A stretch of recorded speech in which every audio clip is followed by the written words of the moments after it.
In today's video, I'm going to show you how to reset the Razer Barracuda X.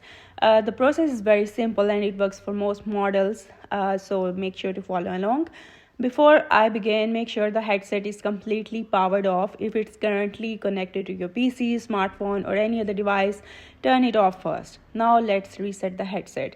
With the headset turned off, press and hold the power button. Keep holding it for 10 seconds. You should see the LED start flashing red and blue, and then it may appear purple.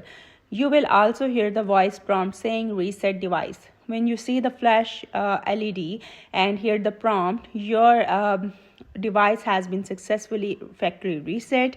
And once the reset is complete, the headset is back to factory settings. You can now reconnect it to your PC, your smartphone, your console, or any other compatible device. If the reset doesn't trigger the first time, turn the headset off, wait few seconds and try again. Make sure you are holding the power button long enough, usually 10 to 15 seconds. If the LED still don't blink or the prompt don't play, open Razer software on your PC to check for updates or missing drivers. And if nothing works, you may be dealing with a faulty unit, so contacting Razer support is your best option.